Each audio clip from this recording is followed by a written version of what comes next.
Hai semuanya, gimana kabar kalian? Semoga selalu dalam keadaan baik. Jadi welcome back di segmen analisa pagi, teman-teman. Jadi seperti biasa di video kali ini kita akan update untuk news dan juga pergerakan dari market, khususnya market Bitcoin. Teman-teman, kita ada di tanggal 4 Mei dan di perdagangan kemarin di tanggal 3 Mei ya, kita dapat beberapa data yang cukup penting, yaitu dari PMI Amerika Serikat yang rata-rata ini udah mulai masuk ke zona merah, teman-teman. PMI-nya rata-rata merah ya, tidak sesuai dengan forecast, artinya terjadi penurunan terhadap industri manufaktur, jasa, dan non-manufaktur.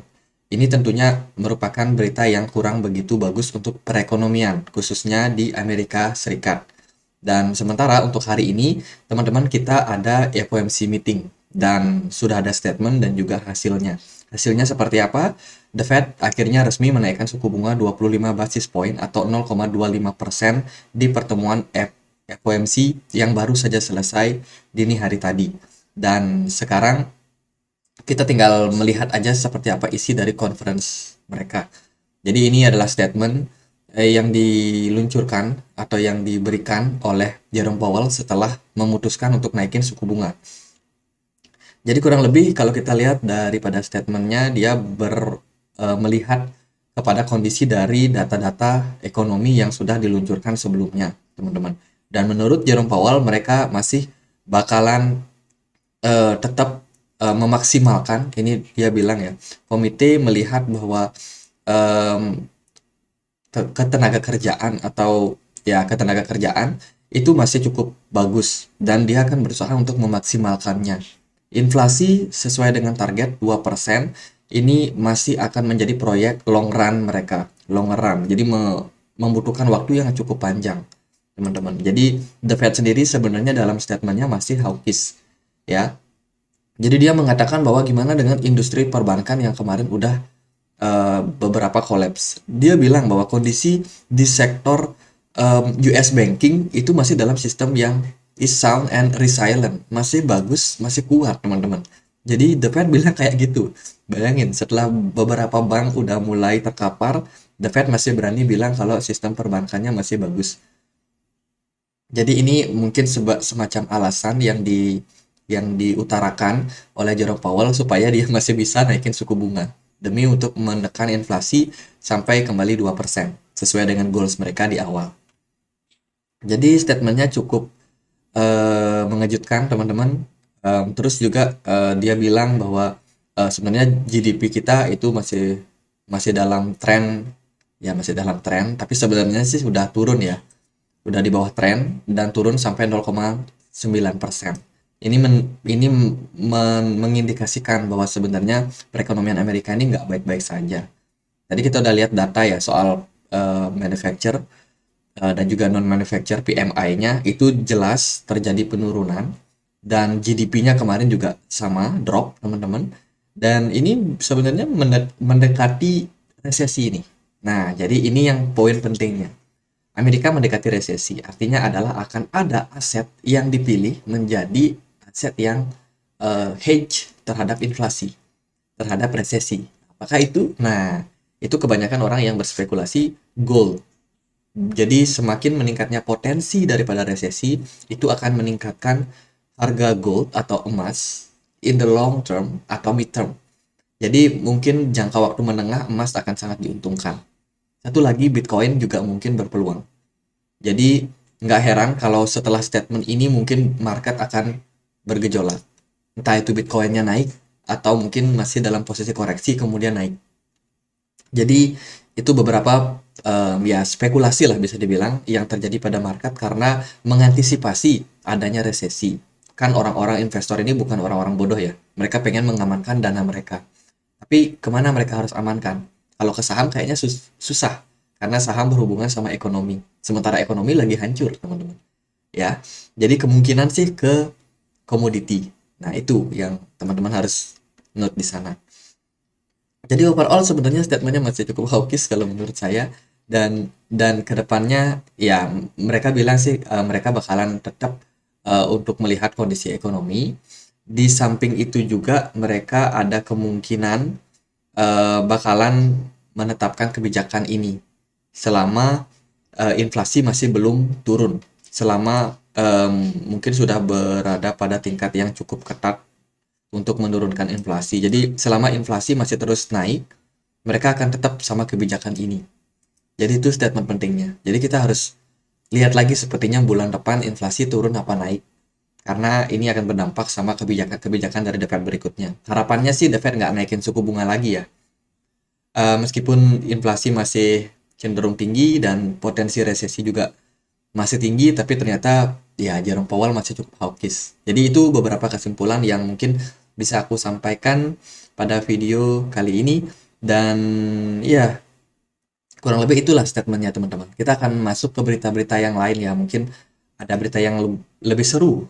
Kalau kita lihat dari data hari ini, bakalan ada PMI Manufacture untuk China, untuk Uni Eropa, kemudian untuk Inggris juga. Kemudian di Amerika Serikat ada klaim pengangguran awal, data ekspor impor, biaya ketenaga kerjaan per unit, dan akan ada pidato juga malamnya untuk konferensi G20, dan juga Christine Lagarde akan kembali speech di European Central Bank. Jadi ya itu. Oh, hari ini juga ada keputusan tingkat inflasi. Artinya dari Eropa sendiri, Uni Eropa ini bakalan naikin suku bunga juga. Kalau kita lihat dari forecastnya, naikin 25 basis point dari 3,5% sampai 3,75%. Jadi itu beberapa data hari ini, teman-teman. Kita akan langsung masuk ke beberapa news. Nah, ini ya statement dari Jerome Powell yang bilang, oh, bank ini masih cukup kuat, teman-teman, dan resilient, masih tangguh ya. Wah, ini parah nih. Dia cari alasan buat naikin suku bunga. Tapi ya itulah, teman-teman. Dan Jerome Powell juga kasih note bahwa Amerika berpotensi mengalami resesi ringan. Ya, resesi ringan sih.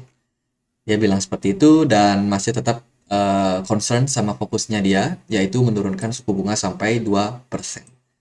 Kemudian ini ada berita dari Franklin Templeton Money Market Fund. Ini adalah salah satu reksadana ya, yang melaunch di Polygon blockchain. Wah, ini menarik nih. Jadi ada produk seperti ETF, seperti reksadana itu ya, teman-teman, yang berhubungan sama kripto dan juga bergerak di Polygon blockchain. Jadi ini bagus ya. News bagus untuk Polygon Matic. Jadi teman-teman yang udah ada invest, wah kok Matic lemot banget naiknya. Projectnya masih tetap jalan dan bagus teman-teman. Kalau menurut saya project Matic itu masa depan sih. Cuman memang secara pergerakan harga aja sih dia agak lemot.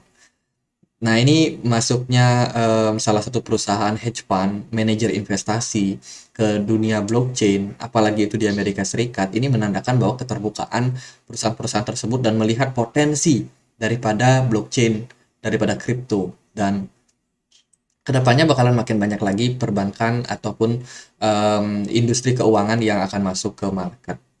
Nah, ini ada data ya soal bank yang failure, yang fail, yang gagal, yang collapse. Ini dari tahun 2021 sampai 2023. Dan ini yang di 2021 terus makin lama sampailah di 2023. Di 2023 ternyata kehancuran perbankan seperti Signature Bank, First Republic, Silicon Valley Bank itu udah asetnya udah cukup tinggi ya. Ini hampir berapa ini? 300 sekian billion teman-teman, dan ini udah mendekati apa yang terjadi pada krisis ini subprime mortgage ya teman-teman. Jadi ya bisa dibilang krisis perbankan di tahun ini tuh agak gede ya, besar juga sepertinya, dan ini belum mengikuti nanti kalau ada bank-bank yang kembali kolaps, bakalan nambah-nambah nih bulet-buletan lingkaran-lingkaran perbankan ini.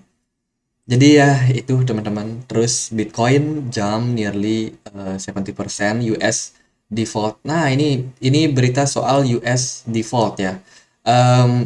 Amerika dikabarkan hampir hampir akan gagal bayar utang, teman-teman. Jadi dia dianggap default dan ini menyebabkan Bitcoin berpotensi untuk ngepump 70%. Ini dibikin sama Standard Chartered Analyst, teman-teman. Jadi Standard Chartered sendiri kemarin memang sudah mengumumkan bahwa mereka akan berinvestasi di perusahaan-perusahaan kripto. Dia bikin startup ya yang berbasiskan dengan kripto, dan tentunya menurut saya apa yang dia bilang ini semacam bias. Yang pertama karena dia punya aset, makanya dia bilang bakalan ngepump. Yang kedua karena memang pertimbangannya adalah krisis. Ya, Amerika default, krisis, jadi ada beberapa yang akan pindah ke aset-aset hedge untuk mengamankan dana. Jadi bisa dibilang yang nggak salah-salah banget, tapi juga masih ada bias di dalamnya, di dalam analisa ini. Jadi kurang lebih kayak gitu. Terus ini ada Bitcoin Transaction Historical Chart. Jadi transaksi Bitcoin per April atau bulan kemarin itu bagus ya teman-teman. Ada peningkatan yang sangat signifikan. Meskipun sekarang terjadi penurunan kembali. Jadi dari bulan-bulan sebelumnya, dari Februari, Maret, ternyata transaksi menggunakan Bitcoin itu meningkat di bulan April. Jadi itu beberapa news yang bisa aku sampaikan, dan hari ini ternyata Bitcoin udah kembali melonjak. Ini mungkin disebabkan karena kemungkinan resesi di Amerika Serikat itu makin meningkat. Kita bahas dulu deh untuk posisi US dollar seperti apa, karena penting banget nih untuk melihat apakah setelah naikin suku bunga US dollar drop. Yes, US dollar kembali tertekan. Meskipun statement dari Jerome Powell sebenarnya hawkish, tapi masyarakat udah mulai aware sekarang sama potensial resesi. Kalau Amerika resesi, itu berarti perekonomian mereka bermasalah. Perekonomian mereka bermasalah, ekspor impor otomatis juga ada di dalamnya, pasti bermasalah.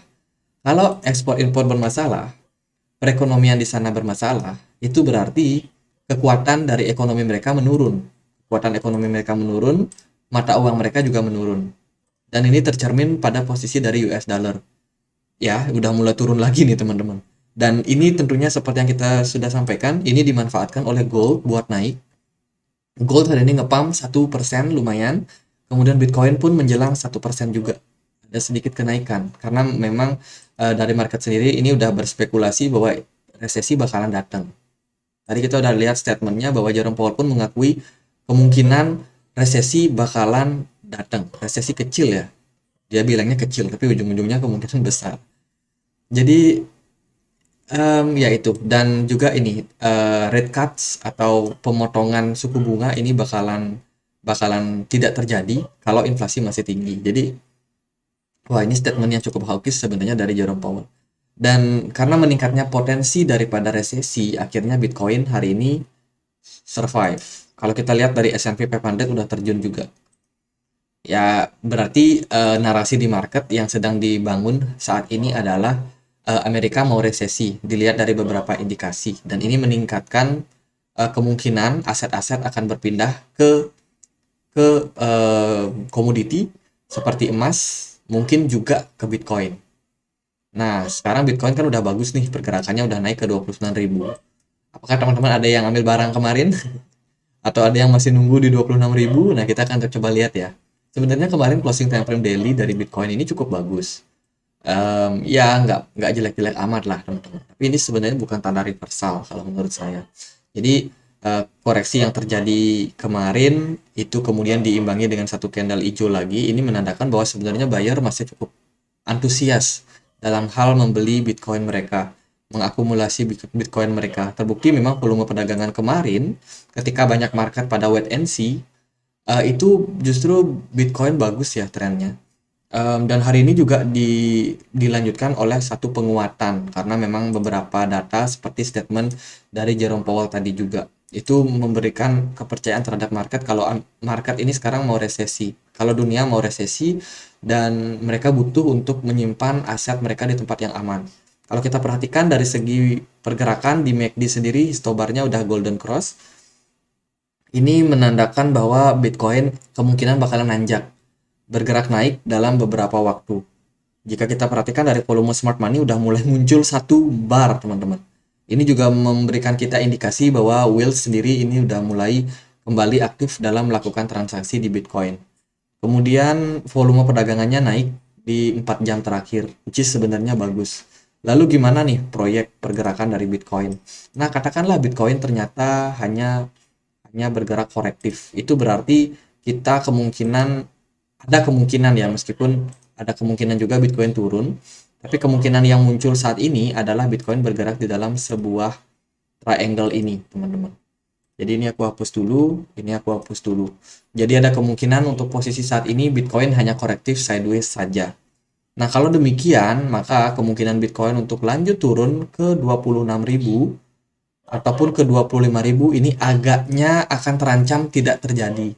Jadi udah mulai ada ancaman tidak ke area tersebut. ya, karena memang Bitcoin sendiri ini sebenarnya sentimennya bagus karena sentimen resesi ya.